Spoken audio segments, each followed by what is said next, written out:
Now just sit back and get ready to meet a really remarkable young man, Norris Frederick, a living tribute to the power of love, determination, and Childhaven.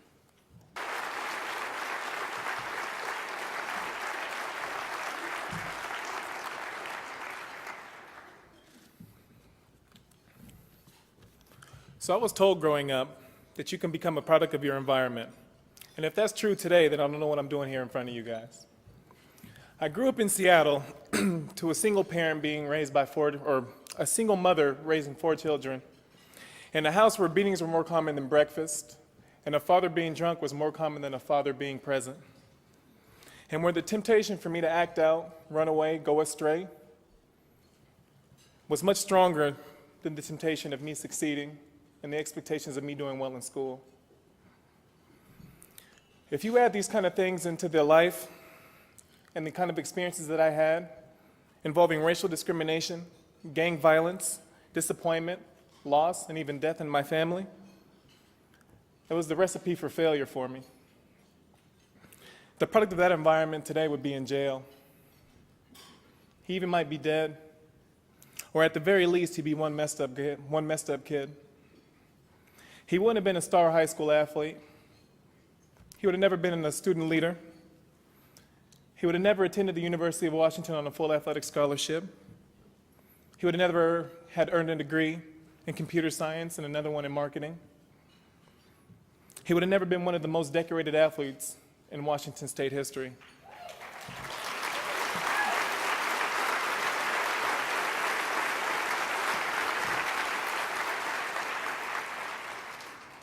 He also would have never been an 11-time NCAA All-American or trained for the Olympic Games in 2008 and 2012.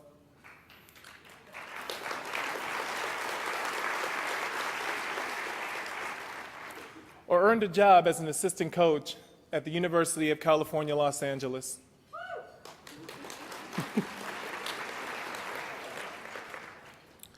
And there's never going to be, or there is no way that this guy, at the age of 27, have lived his entire life a non-drinker, a non-drug user, someone who works really hard, who loves his family, and still manages to dream big.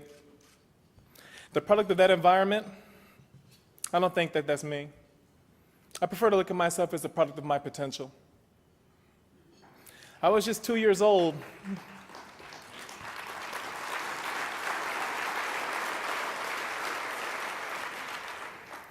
I was just 2 years old when I came to Childhaven with my older brother Gregory. Because I was so small, my memory is a bit fuzzy. But one thing that I do remember, it was one place where I could have 2 solid meals each day, breakfast and lunch. In a household where alcoholism ruled the day, meals were often hard to come by. I also remember being a handful of trouble. Sorry. There was a substitute teacher in my time at Childhaven, and her name was Alicia Roper. She told me that she remembers me being scary and angry, and I would act out. But what she also told me was I was funny, I was caring, and I was full of contradictions. Swearing up a blue streak one moment, crawling into her lap the next moment, asking her to read me a story. Alicia told me that I was really, really slow to trust, but once I trusted you, I'd be loyal to you forever. Being at Childhaven was definitely different than being at home. Even though I was rowdy and angry and still chose to act out, my teachers never responded with me in anger, or a slap, or the snap of a belt. They were calm and kind, and it was the first place I remember being outside of home, or being outside of my family as well, where people cared so much about me and what I could be and what I was destined to be, and they never treated me in the moment. My mother brought me and my brother to Childhaven back in the early 1980s, or late 1980s, early 1990s, because she struggled at home. And she struggled to do what was best for us. No matter how bad things got at home, I never doubted that my mom loved me. and she did what was best for her family with the means that she had. I've always had more respect and more admiration for my mom than I can ever put into words.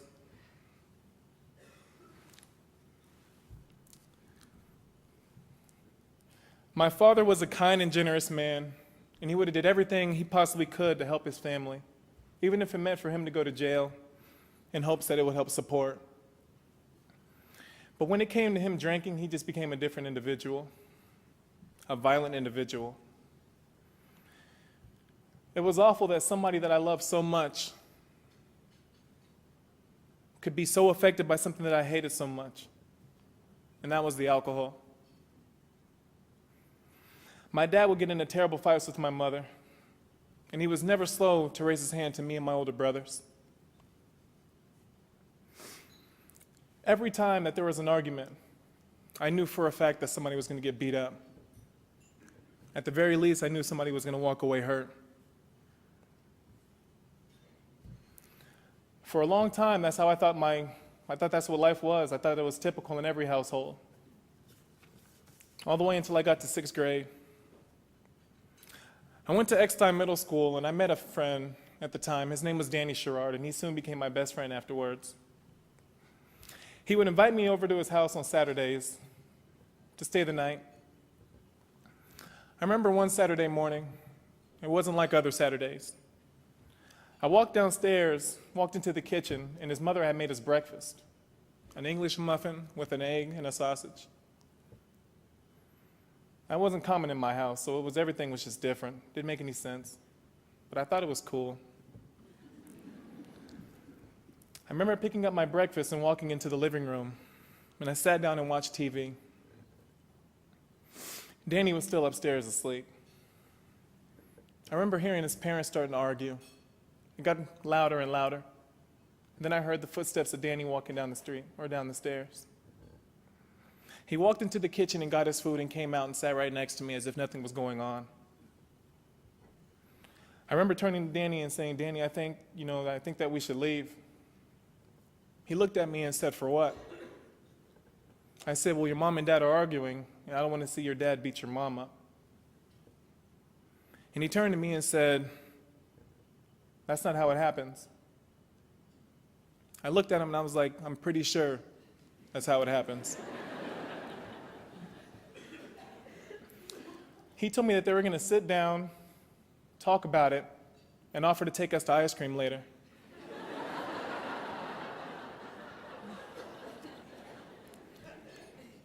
I once again told him that's not what's going to happen either. What he was saying to me actually didn't even make any sense. I had seen this movie so many times, I knew the outcome. But that's exactly what happened. When we got to the ice cream place, his parents sat me down and asked me questions. They asked me questions about my family, questions I wasn't ready for. They asked me, when my parents get upset, do they hit each other? It was embarrassing. It hurt me, and I took offense to it. But then again, I did answer them yes, because that's all that I knew. The more they asked, the more upset and angry I got. And now looking back at it now, the only thing I did was prove them right. That day I realized that my life wasn't so typical after all. You might think that growing up in Seattle, Washington 20 years ago, that racism wasn't such a big deal here as it is in other places. Well, you'd be wrong. There was a lot of racism in my elementary school. There were a lot of weapons, gangs, even at a young age. I got into fights, I got into trouble, but being disciplined or suspended or even threatened with expulsion, it wasn't a threat to me. What could be worse than what I was going through at home as a young kid? In the 4th grade, I attended West Willen Elementary School, and there was a principal by the name of Mr. Wells who brought me into his office and threatened expulsion. I told him, "I don't care what you do, go on and expel me. What's the worst that you can possibly do? You've walked me home once this year and watched my dad beat the hell out of me on the patio." Do what you have to do. Mr. Wells was a black guy, so I had a different type of respect for him. I treated him differently. I respected him. I didn't want guidance, but guidance is what I needed. He looked at me and said, "You're screwing up. And before you're 16 years old, if you're not behind bars, before you're 16 years old, if you're not behind bars, then you'll probably be dead." What he said to me finally sunk in. The answer wasn't violence anymore. All the fighting needed to stop. I didn't want to go to prison. I didn't want to be the screw up with no future that so many people in my life had told me that I'd end up. That day, Mr. Wells made a difference in my life. And so did a few other people. Remember Alicia? When she left Childhaven shortly after I did, she came and asked my mom if she could see me on the weekends. Her and I had a special type of connection, and she soon became my godmom afterwards. She would come to my house and put up charts, and every time I read a book, she'd give me a gold star.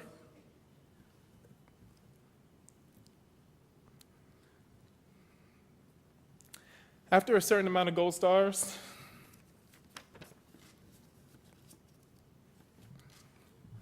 after a certain number of gold stars, she would take me to Fred Meyer, and she let me pick out any toy that I wanted to.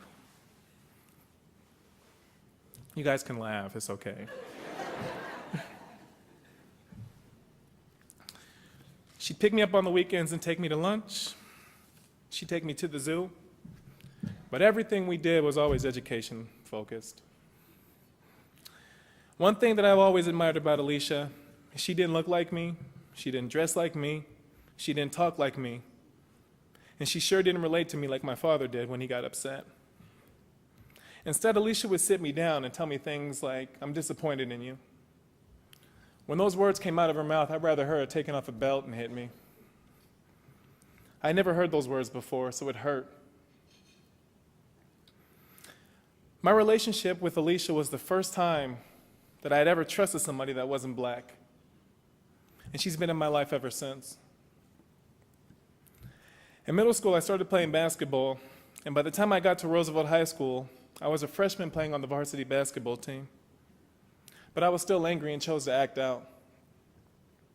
My history teacher, Mr. Barnes, had a stuttering problem. And every time he would get mad, his face would turn red, and I would take that time to make fun of him. It didn't take long for him to put his foot down. In front of the entire class, he took it out on me. Mr. Barnes told me, "You think you're a hero because you can dribble a ball? You're nothing but a clown. And if you don't realize that now, then you'll never make anything of yourself." The second week of high school changed my entire life. For the next 4 years, I had more respect for Mr. Barnes than I had for anybody else in my entire life. He wasn't a teacher anymore to me. He wasn't those types of teachers that would push me through the system just to get them out of my way. Mr. Barnes challenged me, and he cared for me, and I knew he'd always be there for me if I needed anything.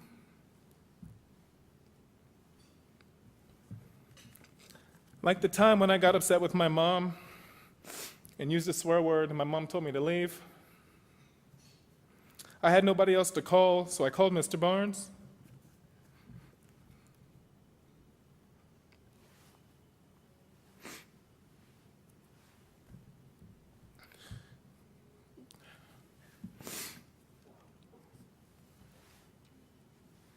And him and his wife opened up their home to me. Or when I started being recruited, Mr. Barnes chose to go on recruiting trips to make sure that they put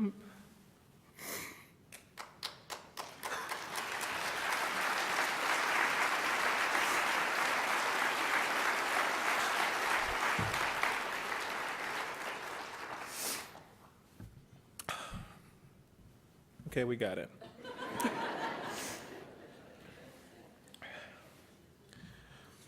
Mr. Barnes will go on recruiting trips with me to make sure that they put my education first and my athletic accolades second.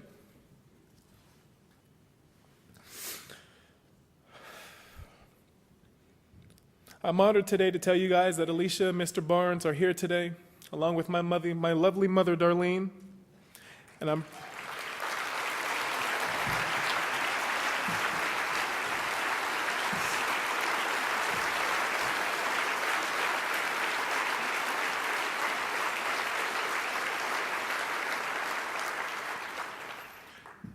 I want to tell them in front of everybody just how much I love them and care for them and how much they've helped me. If you three people would please stand up so we can give you an applause.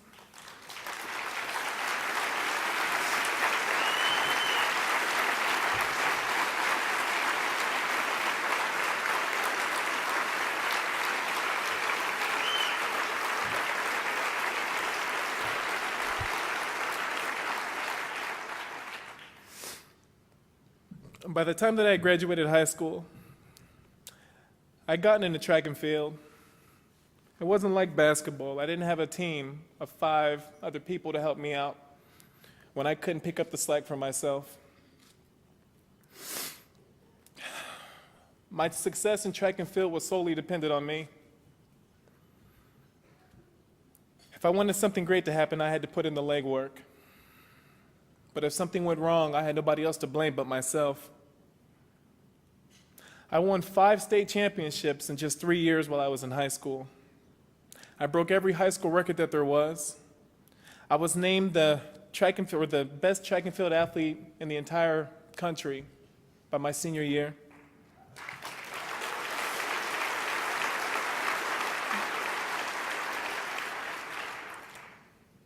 I qualified for my first world championship team as a teenager, as a senior in high school, where I placed 11th and 7th in the world in my 2 events, the high jump and the long jump.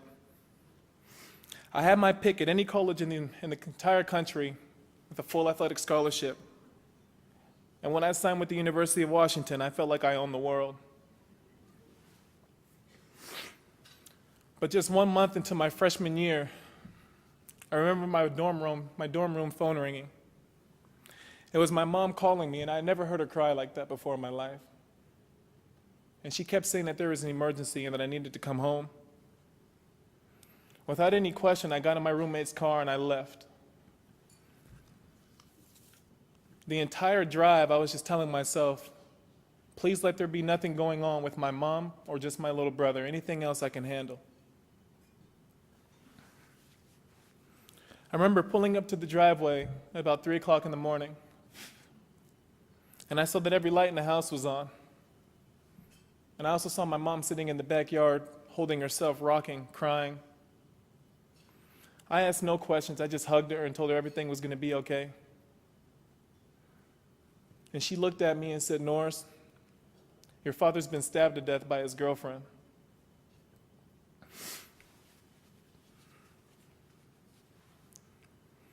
I've told you that my father was a violent drunk and that he served time in jail, that he had beaten me and my mom and my brothers.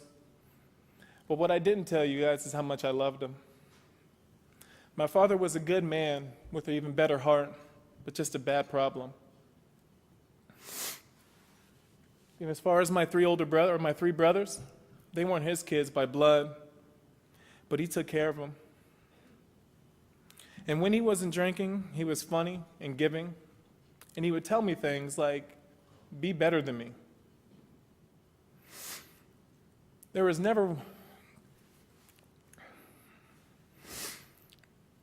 so many times where I didn't like my father, but there was never a time where I didn't love him. After my dad was killed, I felt myself shutting down. I didn't care about track and field. I didn't care about academics. I didn't care about anything at that point. I remember the next few days, I tried to push through it. I went to practice that Monday, and I showed up just trying to go through the motions as if nothing happened. And we had a volunteer coach that looked at me. And the only thing she had to say were 3 words to make me give everything up. So I stormed out.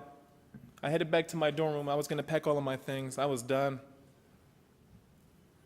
I remember walking back and asking myself, maybe everybody was right.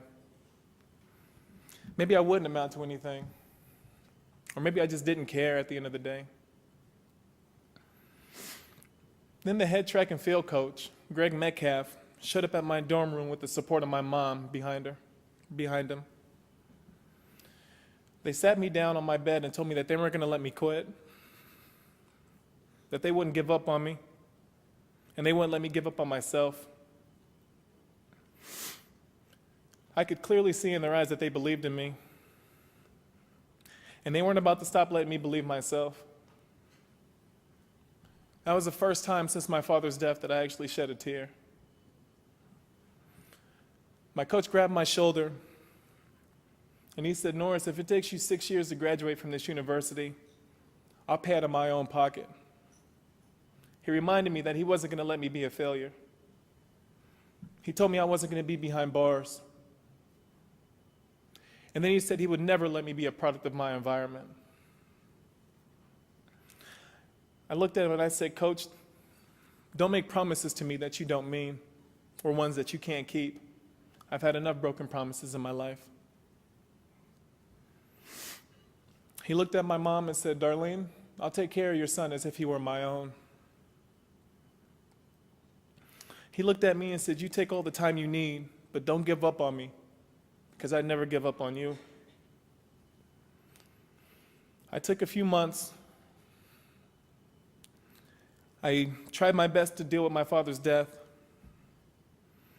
And then when I went back to practice, the very first meet of my entire college career, I had the #1 jump in the world for 5 months recorded by any human being on the face of this planet.